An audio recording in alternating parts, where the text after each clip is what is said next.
John and Patsy didn't have anything to do with killing my little girl.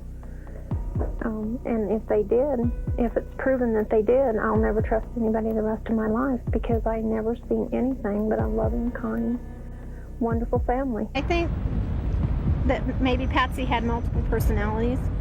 I saw that in her one day, and I think that she may have gotten upset with JonBenét for some reason, and she may have hit her and not meant to hurt her. I don't think she meant to hurt JonBenét, you know, I think it was an accident, and then it just continued from. Casi 30 años después del impactante asesinato de JonBenét Ramsey, el caso sigue sin resolver y no hay arrestos. Aunque la familia Ramsey ha sido objeto de fuertes sospechas, la mayoría de los investigadores creen ahora que el asesino era alguien que conocía íntimamente la casa y a la familia. Si no era un intruso cualquiera y no era la familia inmediata, entonces ¿quién? Un nombre que sigue generando controversia es Linda Hoffman Pugh, la antigua ama de llaves de los Ramsey. En su día defensora leal, Linda rompió su silencio y expuso muchos de los secretos más oscuros de la familia, reveló el matrimonio frío y emocionalmente distante de John y pintó un cuadro inquietante de la inestabilidad emocional y los cambios de humor volátiles de Patsy. Sin embargo, la propia Linda sigue siendo una figura controvertida y una sospechosa persistente en el caso. Así que la gran pregunta es, ¿fue Linda Hoffman Pugh simplemente una testigo que sabía demasiado o realmente estuvo implicada en la muerte de JonBenét? Si te fascina este misterio perdurable, dale me gusta, comparte este vídeo, deja tus impresiones en los comentarios y suscríbete para más.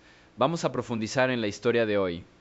Linda Hoffman Pugh nació en Lyons, Kansas, donde creció en una familia modesta de agricultores con 3 hermanos y una hermana, siendo la hermana menor. Su padre, un agricultor de trigo con dificultades económicas, trabajó más tarde como excavador de zanjas para el negocio de construcción de su hermano en Fort Morgan, Colorado, después de que la familia se mudara cuando Linda tenía 13 años. Su padre luchó contra el alcoholismo y falleció en 1986, mientras que su madre tenía 41 años cuando nació Linda.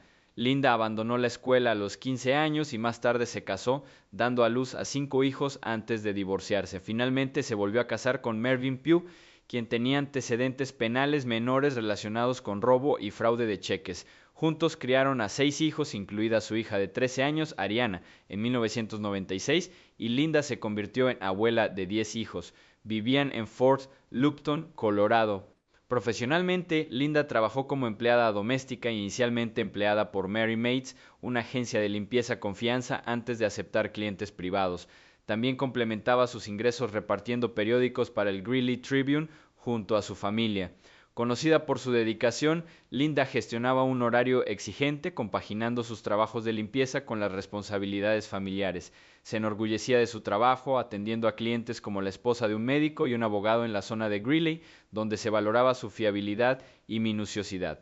Su camino para convertirse en ama de llaves de la familia Ramsey comenzó cuando Mary Mays le asignó la limpieza de la extensa casa Ramsey en Boulder.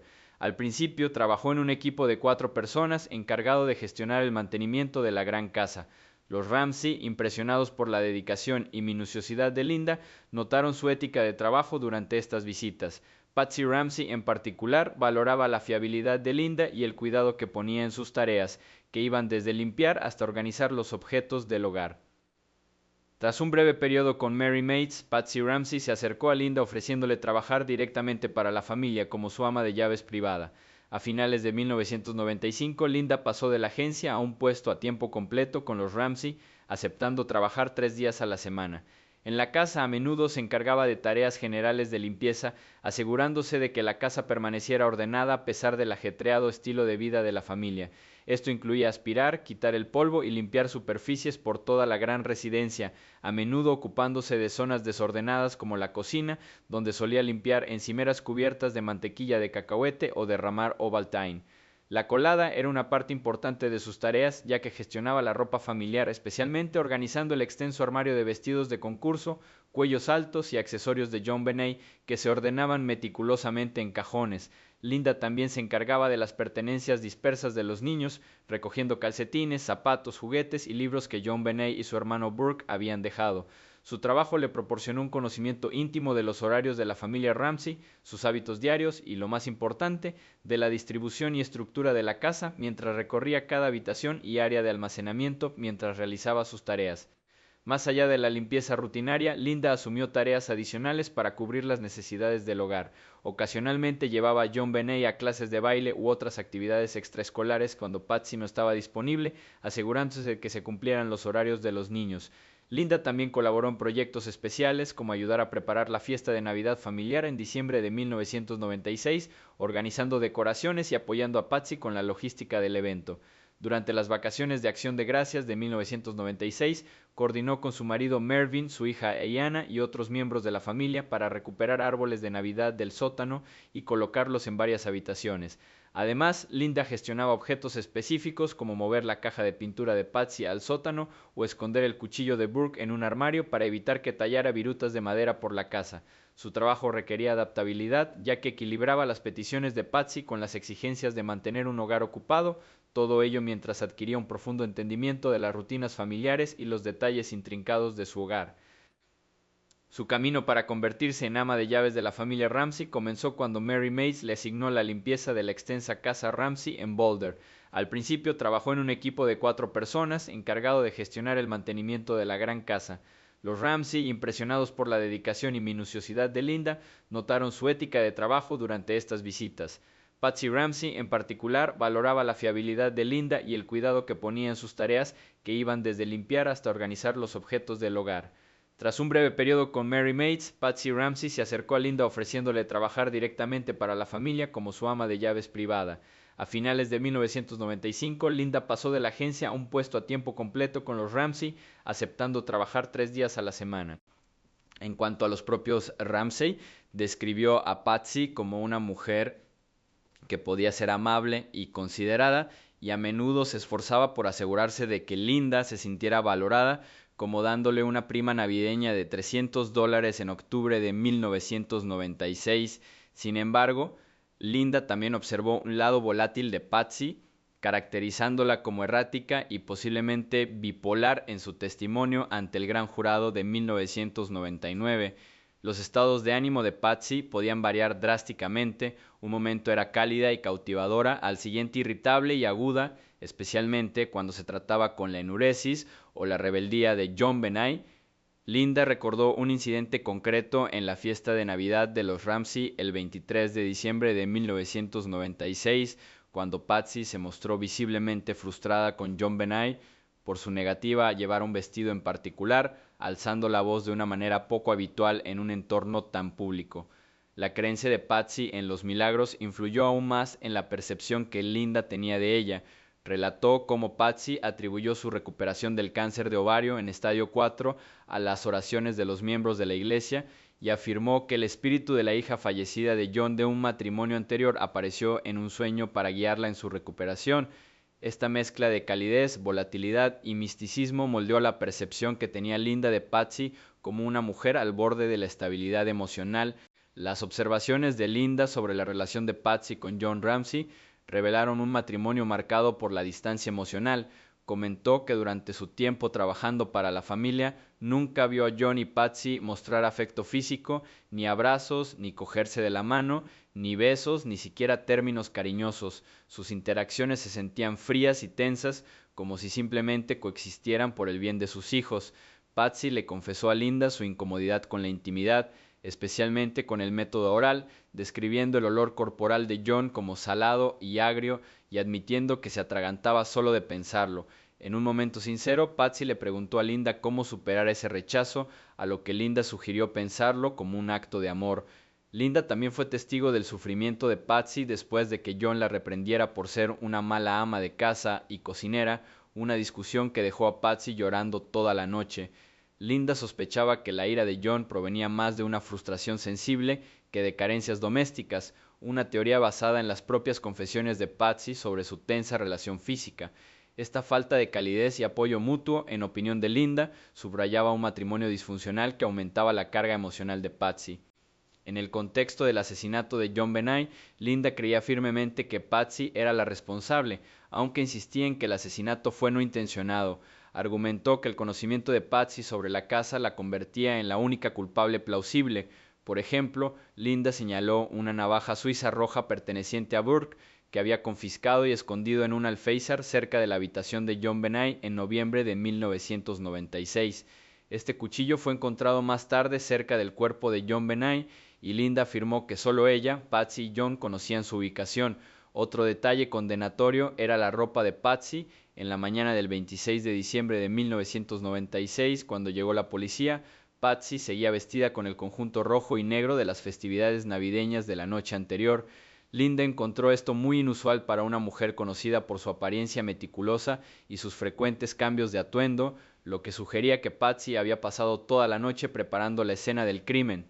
Linda también destacó el estado psicológico de Patsy, señalando que estaba agotada por un torbellino de factores de estrés, la próxima celebración de su 40 cumpleaños, las fiestas de éxito empresarial de John, varias reuniones en diciembre, una excursión de compras a Nueva York con amigos, la gestión de los compromisos de John Benet en el concurso y la preparación para una segunda Navidad en Michigan. Estas presiones, combinadas con el historial de tratamiento contra el cáncer de Patsy y su belleza en declive, la llevaron al límite, según Linda. La teoría de Linda sobre el crimen se centraba en la enuresis crónica de John Benet, que según ella llevó a Patsy al límite. Describió cómo los accidentes de John Benet eran una fuente recurrente de frustración, con Patsy encontrando a menudo mantas mojadas en la secadora. A finales de 1996, Patsy había cambiado de los pull-ups a fundas de colchón de plástico, lo que Linda vio como una señal de su creciente impaciencia. La noche del 25 de diciembre de 1996, Linda especuló que John Benet volvió a mearse, provocando una reacción explosiva en una Patsy ya abrumada. Linda se imaginó a Patsy, aún con ropa de fiesta, arrastrando a John Benet al baño en un ataque de rabia, un patrón que afirmaba haber presenciado antes. Relató ocasiones en las que Patsy llevaba a John Benet al baño, cerraba la puerta con fuerza y dejaba que los gritos del niño pasaran desapercibidos, lo que sugiere un historial de disciplina severa. La inquietante acusación de Linda fue que aquella noche de Navidad, Patsy, empuñando una linterna, golpeó a John Benet en la zona pélvica y la cabeza con la intención de asustarla en lugar de matarla. Cuando John Benet dejó de respirar, Linda creyó que Patsy entró en pánico, dándose cuenta de que su hija estaba muerta o cerca de la muerte. Ante esta tragedia, Linda teorizó que Patsy orquestó un elaborado encubrimiento. Sugirió que Patsy hiriera a John Benet con un cordón de nylon blanco, confeccionara un garrote con un mango de pincel tomado de una caja de pintura que Linda había traído al sótano el 23 de diciembre, le atara las manos y la metiera en la bodega oculta de vinos, una habitación que Linda insistía en que solo Patsy y John conocían. La manta blanca que envolvía el cuerpo de John Benet, junto con un camisón Barbie pegado por la estática en la secadora, apuntaban aún más al intento apresurado de Patsy de simular un secuestro. La prueba más contundente de Linda fue la nota de rescate, que según ella llevaba la caligrafía distintiva de Patsy y frases como "therefore", "good southern common sense" y "fat cat", términos que Patsy usaba en notas o conversaciones. La exigencia del billete de $118,000, igualando la prima de Navidad de John, reforzó la creencia de Linda de que Patsy lo había escrito para engañar a los investigadores. Argumentó que la creación de la nota tardó horas, explicando por qué Patsy nunca se cambiaba de ropa. La representación que hace Linda del estado mental de Patsy pintaba el retrato de una mujer desmoronándose bajo presión. Señaló el cariño de Patsy por el Beringer Chardonnay guardado en una nevera ambulante e insinuó que Patsy podría haber recurrido al alcohol para sobrellevar el estrés, haciendo una referencia sarcástica a que se había metido en el Chardonnay a fondo. Linda también señaló una misteriosa llamada al 911 desde la casa de los Ramsey el 23 de diciembre de 1996 durante una fiesta con 20 invitados, lo que sugiere que Patsy ya estaba fuera de lugar y emocionalmente inestable. La lucha de Patsy contra el cáncer de ovario, su obsesión por mantener una imagen familiar perfecta y su angustia por su belleza que se desvanecía agravaron su fragilidad. Linda creía que estos factores, combinados con la enuresis nocturna de John Benet, empujaron a Patsy a perder el control momentáneamente, lo que resultó en un trágico accidente en lugar de un asesinato premeditado. Las acusaciones de Linda tenían peso debido a su conocimiento íntimo de la casa de los Ramsey, pero no estaban exentas de fallos. Admitió no tener pruebas directas de las acciones de Patsy esa noche, confiando en cambio en sus observaciones y suposiciones. Su afirmación de que Patsy disciplinó a JonBenét tras puertas cerradas del baño, donde los gritos no se oían, fue especialmente demoledora, ya que sugería un patrón de posible maltrato. Sin embargo, Linda insistía en que el golpe fatal fue involuntario, un acto desesperado de una madre abrumada por el agotamiento y la frustración. El hecho de que Patsy llevara el mismo atuendo de la noche anterior le pareció una pista crucial, contradiciendo la personalidad pulida de Patsy e insinuando que nunca dormía. Aunque el testimonio de Linda ante el gran jurado en septiembre de 1999 sirvió de plataforma para sus acusaciones, se sintió sofocada por las leyes de confidencialidad de Colorado que le impedían compartir completamente su historia. Su libro planeado, La muerte de un inocente, pretendía exponer estos detalles, pero nunca se publicó, dejando su relato mayormente limitado a entrevistas y procedimientos legales. A pesar de su certeza, la falta de pruebas físicas que vincularan a Patsy con el crimen y el desestimamiento de la demanda por difamación de Linda en 2002 subrayaron la naturaleza especulativa de sus afirmaciones, aunque seguían siendo una perspectiva inquietante sobre un caso aún sin resolver. Para John Ramsey, Linda describía a John como una figura distante y emocionalmente reservada que desempeñaba un papel mínimo en las tareas del hogar y la crianza. Según Linda, la noche del 25 de diciembre de 1996, John probablemente estaba dormido, fuertemente sedado con un somnífero que usaba habitualmente. Afirmó que no habría oído un cañón disparar junto a su cama, lo que sugiere que no estaba al tanto de nada hasta que Patsy le despertó a la mañana siguiente tras descubrir la nota de rescate. La afirmación de Linda pinta a John como una presencia pasiva, desligada de las circunstancias inmediatas que rodearon la muerte de JonBenét. En opinión de Linda, John no fue el principal responsable de la muerte de JonBenét, pero pudo haber jugado un papel en encubrirlo. Linda sugirió que John, sin saber del acto inicial debido a su profundo sueño, se enterara más tarde de las acciones de Patsy y ayudó a montar la escena con un garrote, manos atadas y una nota de rescate para engañar a los investigadores. Su sospecha se alimentaba por el conocimiento de John sobre la bodega oculta donde se encontró el cuerpo de JonBenét, una habitación que solo él y Patsy conocían, así como por su conocimiento de una navaja suiza perteneciente a Burke y oculta por Linda, encontrada cerca del cuerpo. Las declaraciones de Linda también abordaron el papel más amplio de John en la familia. Ella lo describió como inútil en asuntos domésticos, dejando a Patsy encargarse de todo, desde el cuidado infantil hasta organizar 2 celebraciones navideñas, una en Boulder y otra prevista en Michigan, donde John había organizado un piloto para su viaje. Este enfoque logístico en tareas de gran conjunto, como conectar con sus hijos de un matrimonio anterior en Michigan, contrastaba con su aparente desconexión con la vida diaria de JonBenét y Burke. Linda no notó que John interviniera cuando Patsy disciplinaba a JonBenét, como llevarla al baño para regañarla o posiblemente castigarla por mojar la cama, lo que sugiere ignorancia o indiferencia deliberada. Cabe destacar que la narrativa de Linda carece de ninguna mención a John mostrando angustia emocional, pánico o dolor al enterarse de la desaparición o muerte de JonBenét, lo cual ella encontró llamativo. Esta ausencia de emoción registrada hacía que John pareciera sospechosamente distante, una figura sombría en la casa que estaba físicamente presente pero emocionalmente ausente. Aunque Linda no llegó a acusar directamente a John de asesinato, sus comentarios punzantes, como su comentario sarcástico sobre su incapacidad para oír un cañón, llevaban un trasfondo de culpa, implicando que su pasividad permitía un ambiente familiar tóxico. Las declaraciones de Linda sobre John no estaban exentas de contradicciones. Aunque resaltó su distanciamiento, también reconoció su cooperación con la policía, incluidas entrevistas en junio de 1998 y su defensa pública de la familia. Hizo referencia a una llamada que John reportó a la policía, en la que un llamador anónimo acusó a Mervyn Pugh, marido de Linda, de ser un abusador y asesino de JonBenét, una acusación que John desestimó. A pesar de creer que John ayudó a encubrir el crimen, Linda no aportó pruebas concretas que lo vincularan directamente con el asesinato, ni pruebas físicas, ADN, huellas dactilares o calígrafos que lo vincularan con la escena. Su atención seguía siendo Patsy como la principal culpable, con el papel de John presentado como un silencio cómplice en una dinámica familiar disfuncional.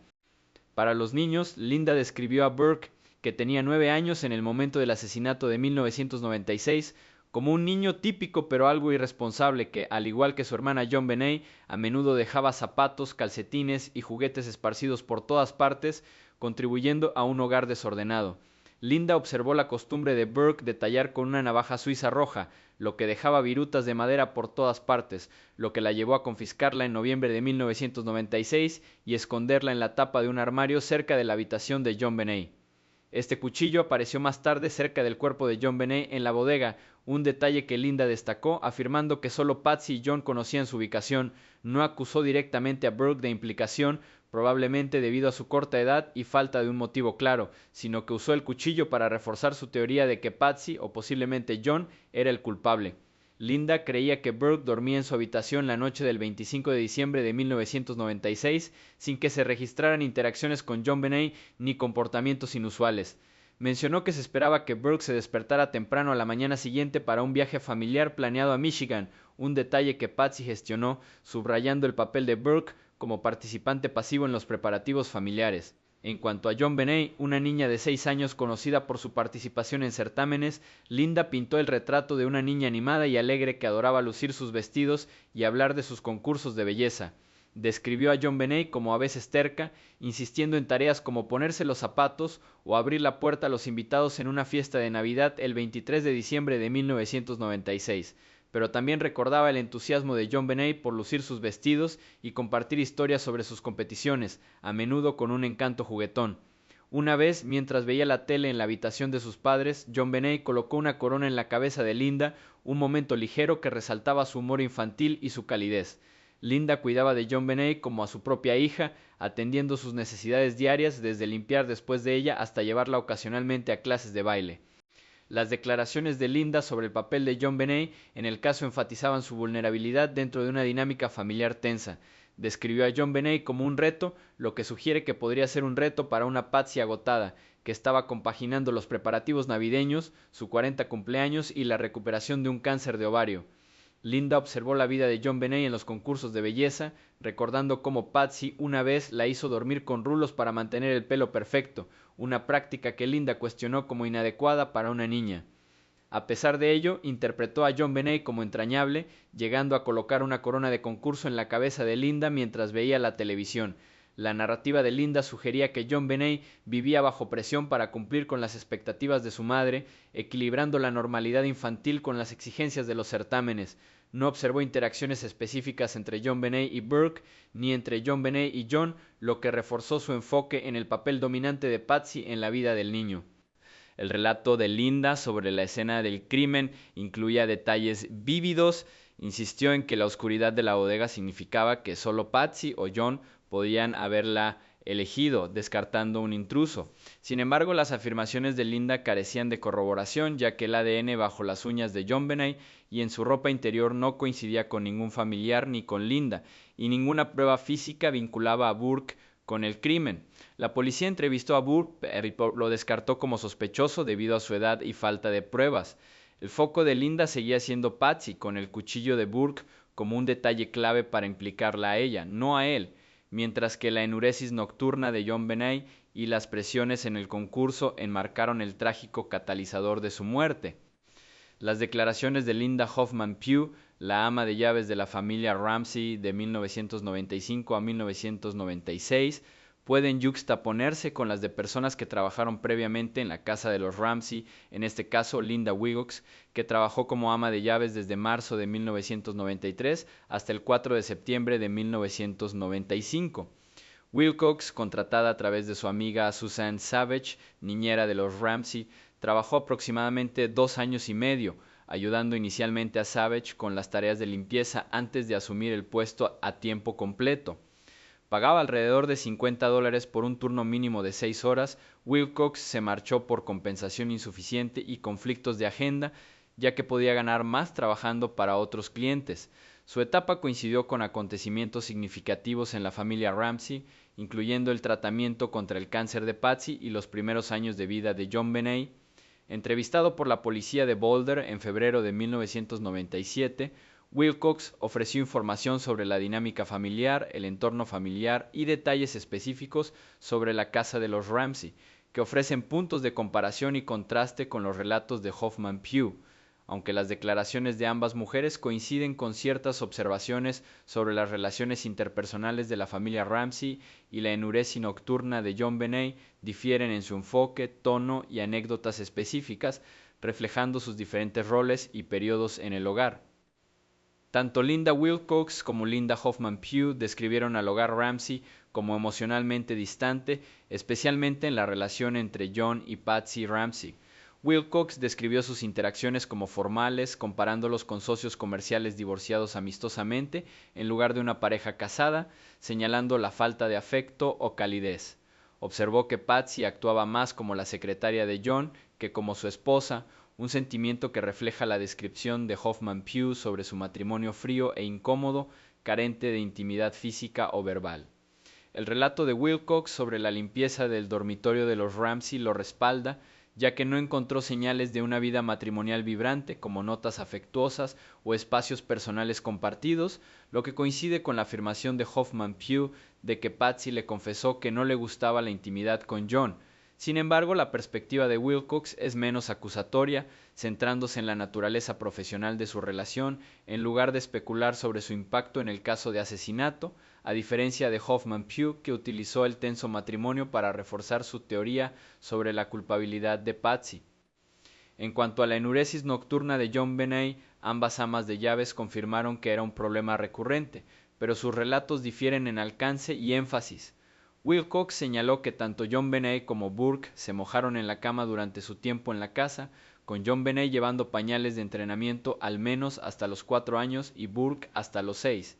Encontró esto poco destacable para niños pequeños, pero observó que la enuresis nocturna de JonBenét empeoró con el tiempo, volviéndose más frecuente cuando se marchó en 1995, lo que atribuyó al cambio de enfoque de Patsy de Burke a JonBenét como su proyecto.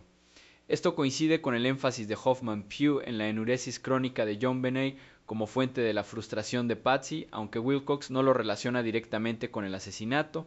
En cambio, el relato de Wilcox proporciona contexto para la dinámica familiar, sugiriendo que la atención de Patsy a los concursos de JonBenét coincidió con un aumento de la enuresis nocturna, un detalle que apoya la narrativa de Hoffman Pugh, pero carece del vínculo acusatorio de este último con un estallido violento. Las historias de Wilcox sobre JonBenét revelan a una niña bajo presión, pero también destacan su personalidad de formas que complementan las observaciones de Hoffman Pugh. Relató la participación de JonBenét en los concursos como una parte significativa de su vida, impulsada por la búsqueda de estatus de Patsy.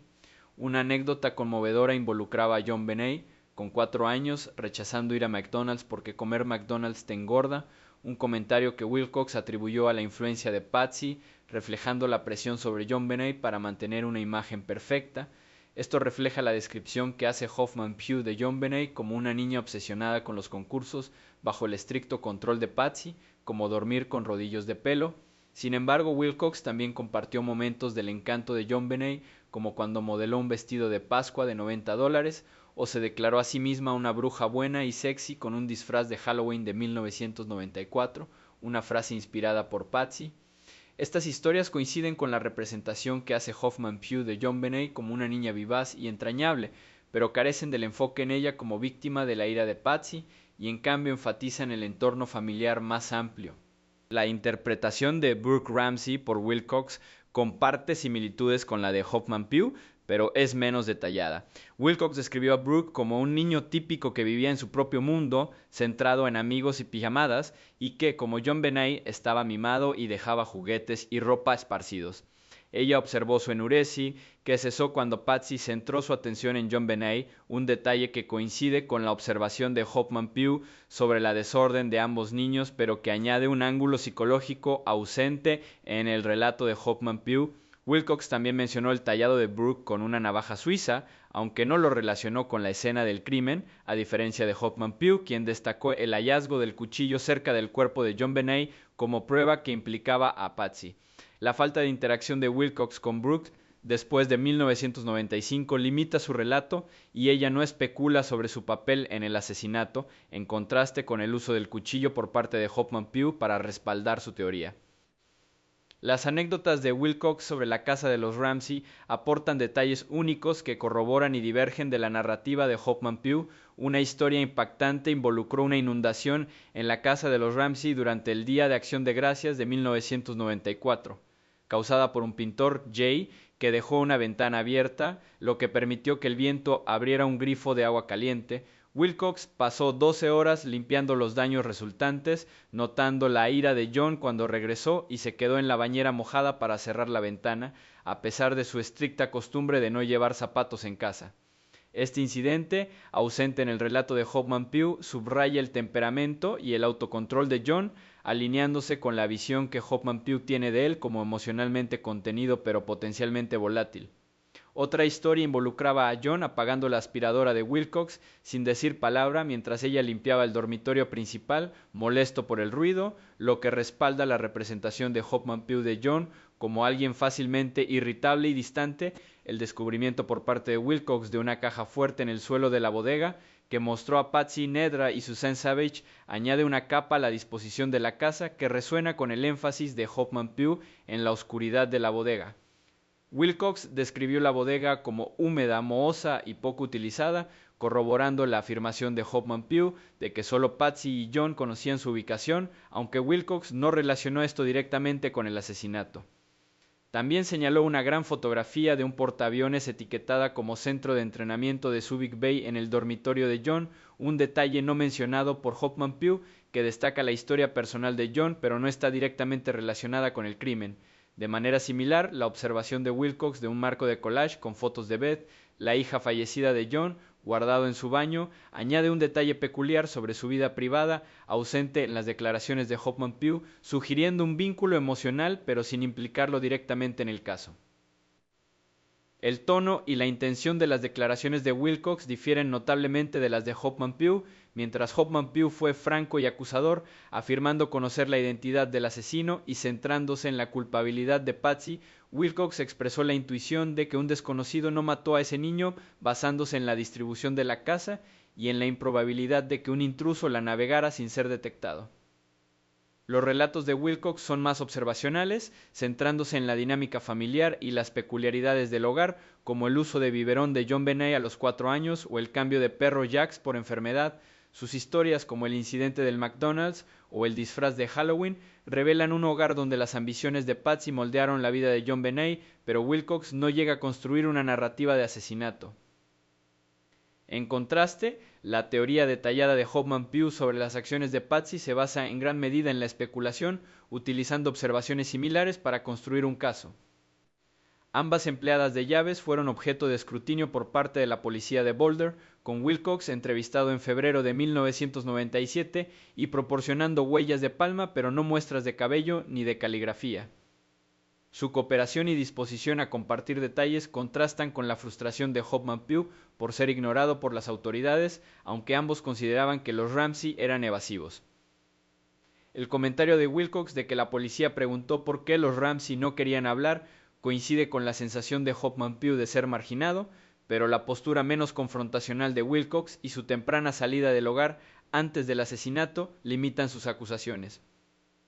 En última instancia, las historias de Wilcox ofrecen un contexto más amplio para la vida de la familia Ramsey, complementando la narrativa más incisiva de Hoffman Pugh, mientras resaltan diferentes facetas del mismo entorno disfuncional.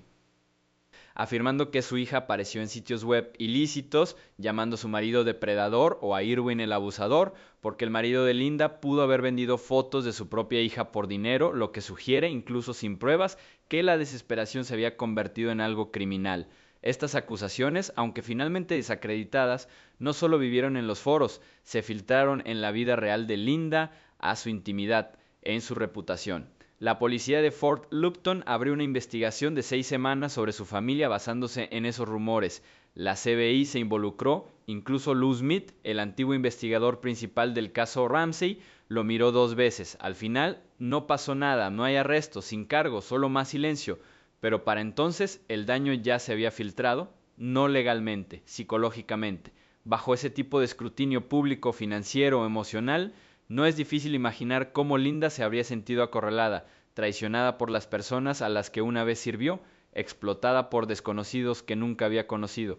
ver cómo su hija era arrastrada a la narrativa pública como si la pobreza por sí sola los hiciera sospechosos. Aunque no tuviera nada que ocultar, estaba hecha para vivir como si lo tuviera, y para una mujer que ya cargaba con la silenciosa indignidad de deudas impagadas y negada ayuda, esas acusaciones no eran solo ruido, eran presión pesada, invisible e implacable, de esas presiones que no solo se agotan, aísla. Pero, ¿y si la presencia de Linda en la casa de los Ramsey no dejara solo huellas en las cestas de la ropa o manchas en las encimeras de la cocina? ¿Y si dejara influencia silenciosa, acumulativa y corrosiva? Mucho antes de convertirse en un nombre en la lista de sospechosos, Linda ya estaba integrada en los ritmos diarios de la familia. No solo doblaba ropa o fregaba baldosas, estaba observando, absorbente, y quizás empujones. Según relatos de conocidos cercanos y testimonios posteriores, Linda tenía opiniones firmes sobre la disciplina, especialmente en lo que respecta al problema recurrente de John Benet con la enuresis nocturna. Vio las sábanas sucias, ella los limpiaba, pero no hacía su trabajo en silencio. Con el tiempo empezó a expresar su frustración a Patsy, sutilmente al principio, luego con filo creciente. No era solo preocupación, se convirtió en crítica. Patsy, ya desgastada por la presión de la perfección, puede que se haya tomado esas palabras muy a pecho. Eres demasiado blando con ella, según se informa, sugirió Linda. Necesita consecuencias. La implicación era clara, no era una fase inofensiva, era desafío, y esa narrativa, una vez plantada, tenía el potencial de echar raíces y retorcer. Al mismo tiempo, las interacciones de Linda con Burke revelaron una dinámica diferente. Mientras John Benet se deleitaba en la atención, Burke se desvanecía. A menudo se le omitían las fotos públicas, los fines de semana de concursos y los elogios en la mesa de la cena. Para un niño, ese desequilibrio se convierte en una herida, y Linda, consciente o no, puede que la haya retocado. Charlaba con Burke durante las tareas, reconocía su presencia de formas que sus padres a menudo no hacían. Algunos relatos sugieren que enmarcó su papel como el callado con un matiz de virtud, dejando espacio para que floreciera el resentimiento. Tu hermana siempre es la estrella, podría haber reflexionado en voz alta, pero tú eres quien realmente piensa. Elogios envueltos en comparación. La atención se entrega mediante un contraste sutil, no fue manipulación directa, fue una sugerencia emocional, y para una niña de 9 años que ya luchaba con la envidia, podría haber parecido verdad. Ni siquiera el matrimonio de los Ramsey fue inmune a la presencia de Linda. Patsy, agotada y agotada, de vez en cuando se desahogaba con Linda sobre la distancia de John, sus largas horas, su distanciamiento emocional. En lugar de disipar la tensión, Linda, quizás envalentonada por la proximidad, la alimentó, no con acusaciones, sino con la simpatía convertida en sospecha. Según se informa, siempre está ausente. Aquí haces todo tú. No era mentira, pero tampoco era neutral. Con el tiempo estos recordatorios no solo validan la frustración, sino que la amplifican, y a medida que las grietas en la relación de John y Patsy se ampliaban, también lo hacía la influencia de Linda. Se convirtió en algo más que una ama de llaves, se convirtió en un confidente, un espejo, y a veces una cuña. Psicológicamente, esta dinámica no se construyó de la noche a la mañana, se moldeó a lo largo de meses, quizá años, de insinuaciones silenciosas y calibración emocional.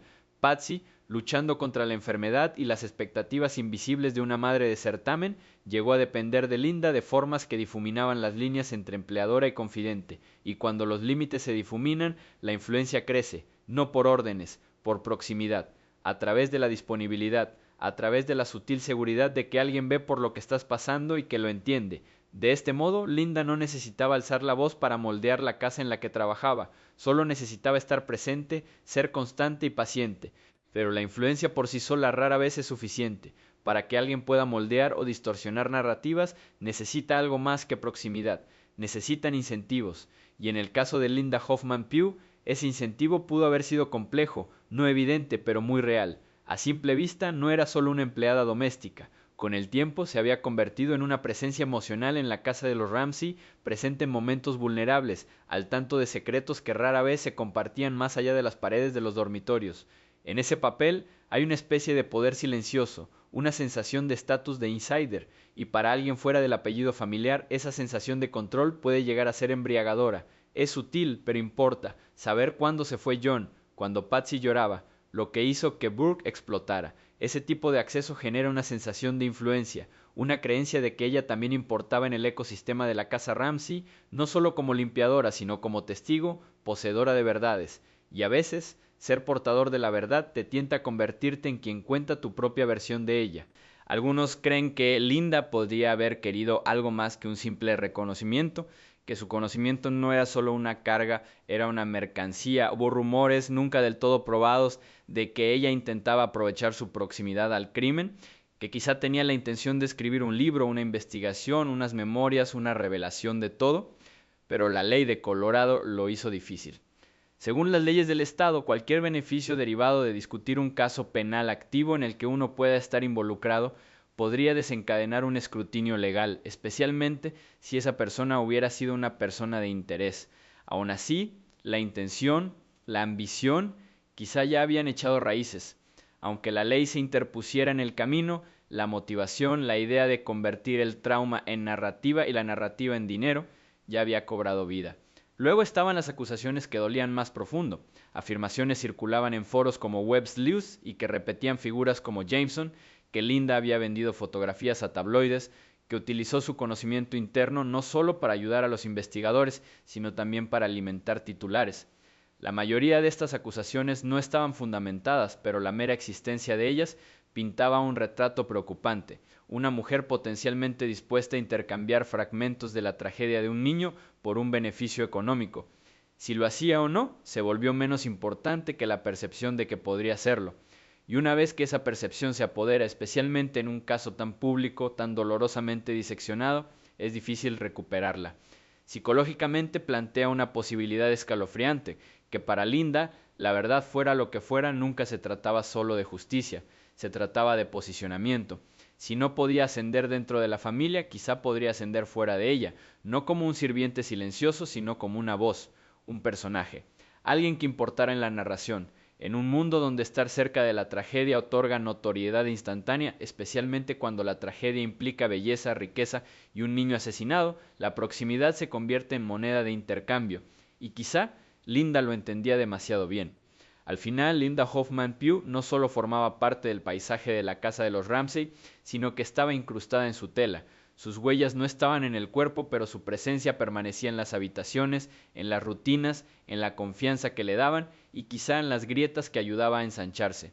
Ya fuera por desesperación, amargura o la lenta erosión de las barreras entre empleado y confidente, Linda fue más que testigo del desmoronamiento de la familia, sino que formó parte de su historia, no como el asesino, no como el salvador, pero como alguien que estaba lo suficientemente cerca para verlo todo y lo bastante cerca para ser vista. En un caso definido por líneas difusas, el papel de Linda sigue siendo uno de los más inquietantes, no por lo que hizo, sino por lo que pudo haber moldeado, dicho, sugerido cuando nadie más prestaba atención. Cuando los detectives ampliaron el alcance de la investigación más allá de la mansión Ramsey y se extendieron a las casas de quienes estaban en órbita cercana, la residencia de Linda Hoffman Pugh se convirtió en un punto lógico de interés. Lo que encontraron no constituyó pruebas criminales, pero tampoco pasó desapercibido. Entre los objetos comunes que tenía en su poder había un rotulador negro estándar, una libreta rayada y un cordón parecido al que se usó para construir el garrote. Cada una, por sí sola, era ordinaria, inocuo, el tipo de herramientas que se encuentran en cualquier cajón de utilidad o caja de suministros, pero en el contexto de un niño asesinado, su presencia adquirió una gravedad incómoda. Los investigadores notaron las similitudes con silencio y cautela. El papel del bloc de notas, aunque no idéntico a la nota de rescate, era lo suficientemente parecido en textura y resolución como para merecer documentación. El Sharpie, una marca común, coincidía con el tipo de tinta usado en la carta manuscrita que se dejó en la escena del crimen, y el cordón, aunque deshilachado de forma diferente en los extremos, imitaba la textura y el grosor de la ligadura usada en JonBenét. No era una prueba, fue una coincidencia, y sin embargo las coincidencias tienen peso cuando reflejan los detalles de un homicidio. Linda ofreció explicaciones sin problema. El rotulador era para etiquetar los contenedores. El cuaderno para las listas de la compra y recordatorios. La cuerda había sido parte de un viejo equipo de jardín que su marido aún no había tirado. Nada siniestro, nada oculto. Y, lo más importante, nada de los análisis se comparaba con la escena de Ramsey de una manera que resistiera el escrutinio forense. Su hogar no era una cámara de secretos, era una instantánea de la normalidad de la clase trabajadora, desordenada, práctica y, en este caso, desafortunadamente familiar. Aún así, las implicaciones persistían, no por lo que demostraban esos objetos, sino por lo que sugerían que las herramientas necesarias para replicar el asesinato de Ramsey no eran especializadas ni raras, eran accesibles, familiar y quizás ya al alcance mucho antes de que ocurriera el crimen. Esa realidad replanteó el alcance de la investigación, no solo quién tenía la intención o la oportunidad, sino quién vivía cerca de la posibilidad.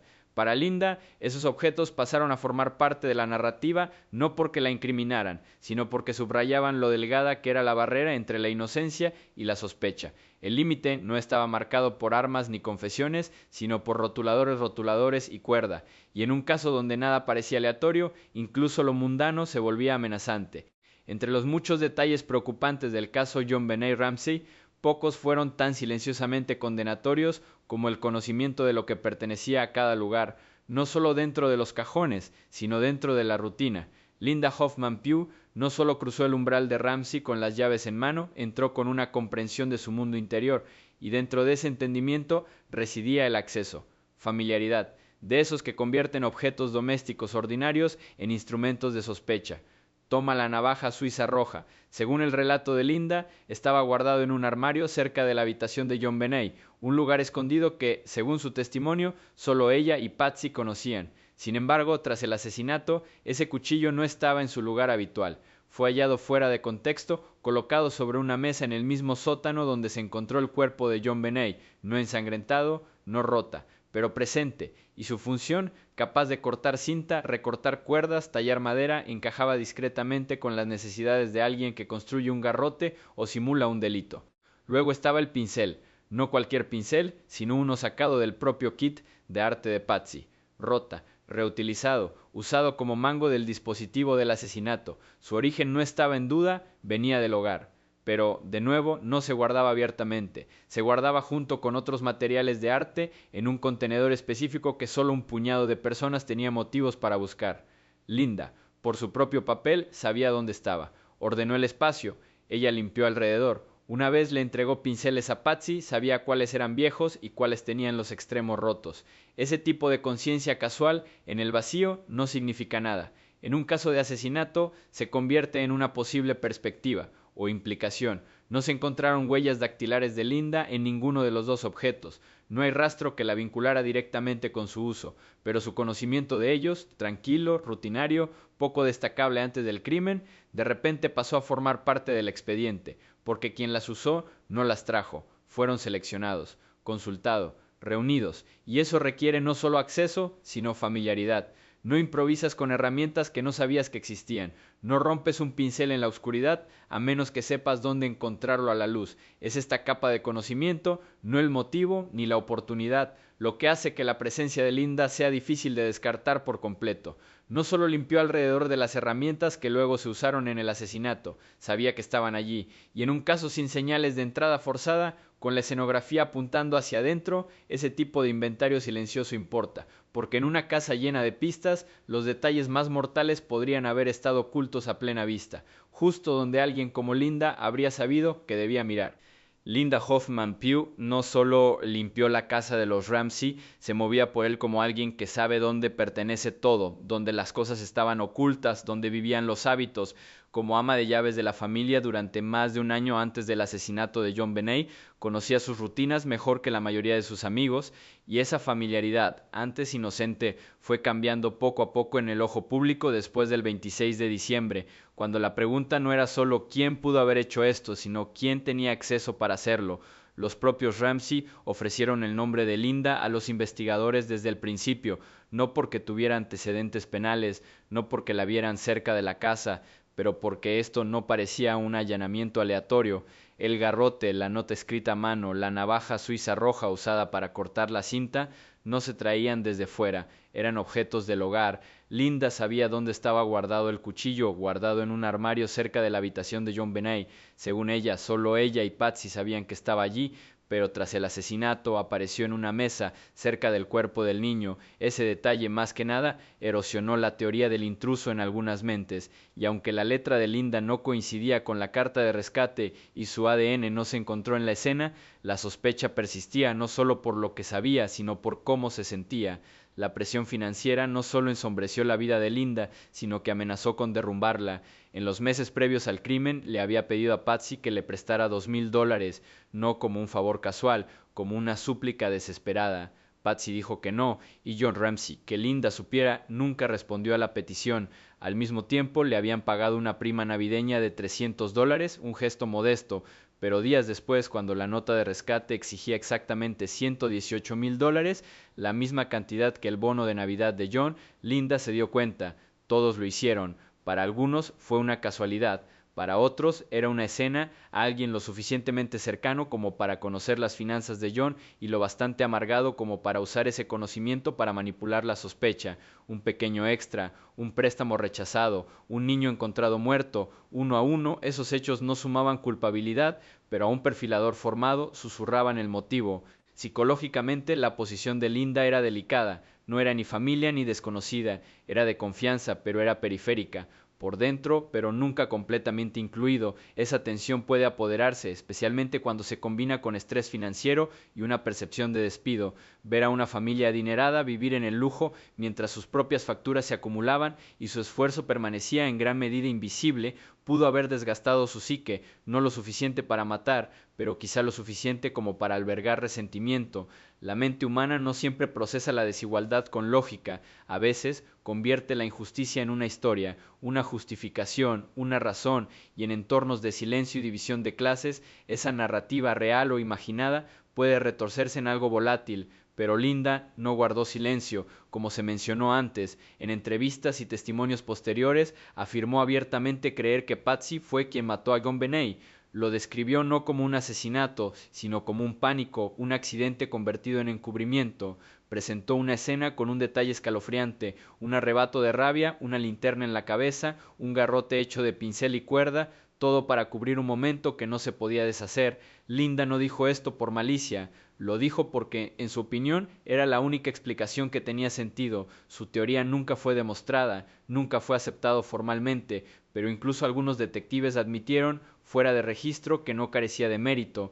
Lo que hace inusual el caso de Linda no es solo la sospecha que se le lanza, es el hecho de que ella lo devolvió, señaló con el dedo, ella dio nombres, y aunque su coartada pudo haber sido cierta, su conocimiento de la casa, su acceso a herramientas encontradas más tarde cerca del cuerpo y su proximidad emocional con la familia mantuvieron su nombre en la narración, en silencio, persistentemente, no como villano, no como víctima, pero como alguien que se mantenía demasiado cerca de ambos. Para comprender todo el peso de la sospecha que recae sobre Linda Hoffman Pugh, hay que ver más allá de su papel como ama de llaves y entrar en las realidades económicas que moldearon su vida diaria. Linda no solo trabajaba para los Ramsey, sobrevivía a su lado. Como vivían en una mansión adornada con guirnaldas y oro, ella doblaba sábanas en la misma casa, mientras se preocupaba si podría permitirse la compra la semana siguiente. Su bono de esa temporada navideña, $300, era una fracción de los $118,000 que John Ramsey acababa de recibir. No les guardaba rencor abiertamente, pero cifras así no se desvanecen así como así, se quedan ahí, especialmente cuando apenas te las apañas. En un movimiento que reveló lo fina que era la línea entre dignidad y desesperación, Linda le pidió a Patsy un préstamo de $2,000. No era por lujo, era para mantener a flote su hogar, pero la solicitud fue denegada.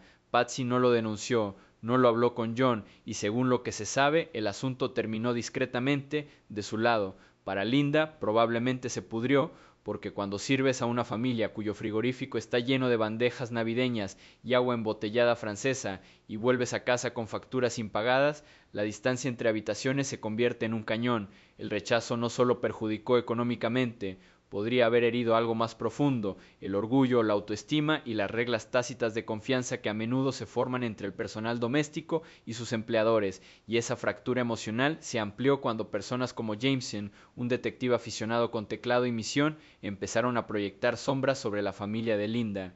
No había ningún libro, no oficialmente, sin cobertura, sin editor, sin fecha de lanzamiento, y sin embargo, entre las páginas de un manuscrito inédito atribuido a Linda Hoffman Pugh, algo se agitó, una versión de la verdad demasiado específica para ignorarla, demasiado privada para haber surgido de pura imaginación.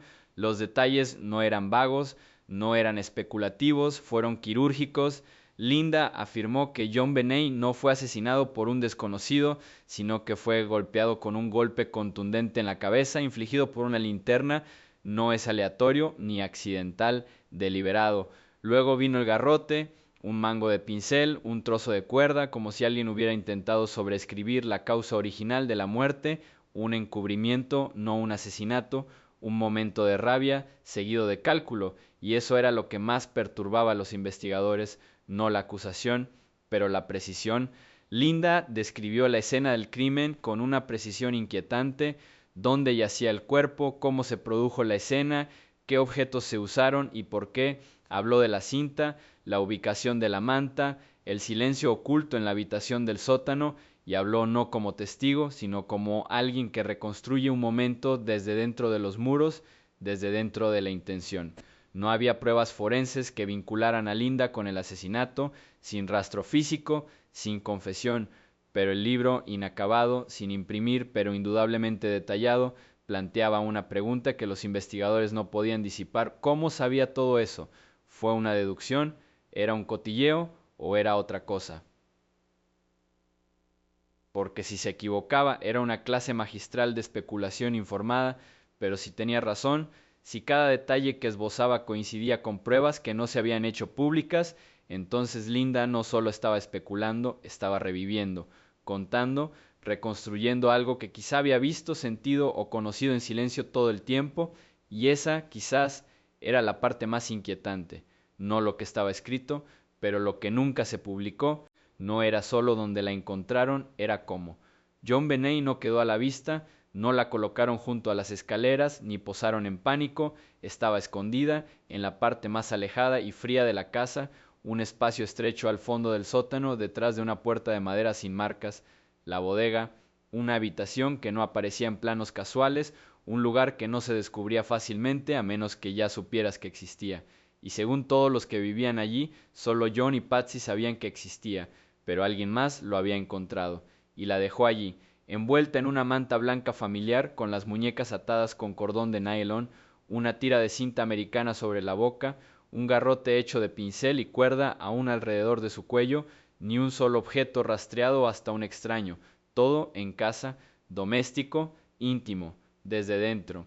La cinta, del cajón de la sala de hobby, el cable, a juego con el tipo que Patsy usaba para guardar manualidades, la manta, sacado directamente de la cama de John Benet, el mango del pincel que se usa en el garrot, sacado del kit de arte de Patsy en el sótano, todas las señales apuntaban hacia adentro, no hay señales de entrada forzada, no hay huellas de botas embarradas, solo prueba de alguien que se movía con confianza, alguien que no buscara, alguien que lo sabía, y en esa lista tan estrecha de personas que tenían ese acceso, que entendían la distribución, que manejaban las pertenencias de la familia a diario, el nombre de Linda Hoffman Pugh no podía ser ignorado, conocía los ritmos de la casa, dónde guardaban las cosas, qué puertas se quedaron atascadas, qué habitaciones permanecían cerradas, dobló esas mantas, ella limpió ese suelo, ella caminó por ese sótano, puede que haya visto esa puerta del sótano más veces que nadie aparte de la familia, ningún ADN la situó allí, sin huellas dactilares.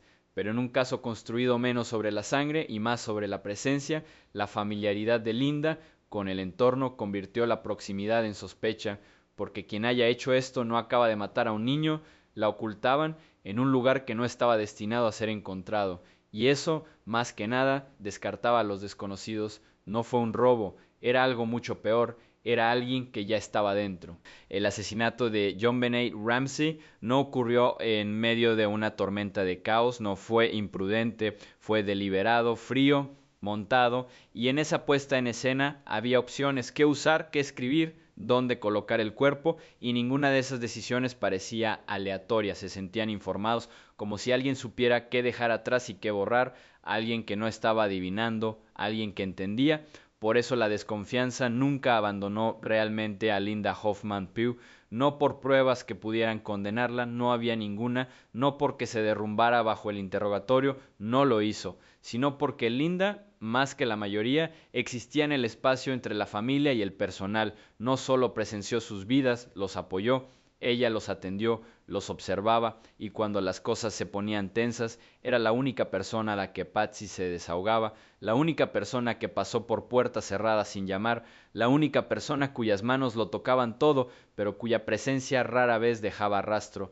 Ese tipo de acceso es invisible hasta que algo sale mal, entonces de repente cada fregona, cada toalla doblada, cada comentario pasante pasa a formar parte de la ecuación, especialmente cuando la escena del crimen incluye un pincel que solo ella y Patsy sabían que estaba allí, especialmente cuando la nota de rescate se deja junto a un talonario en el mismo cajón que Linda ayudó a organizar una vez, especialmente cuando una navaja suiza, guardada en un armario que solo ella mencionó, acaba junto al cuerpo del niño, todos los objetos del hogar, todo conocido por Linda, ninguna se relacionaba con un desconocido, ni siquiera la bodega, esa sala trasera oculta, era un lugar en el que la mayoría de los invitados pudieran colarse, pero Linda no era una invitada, se confiaba en ella y la confianza, una vez rota, no necesita huellas dactilares para dejar cicatrices, solo necesita duda. Luego llegó el libro inédito, un manuscrito que Linda redactó, nunca publicado, pero que luego fue mencionado en documentos judiciales y entrevistas.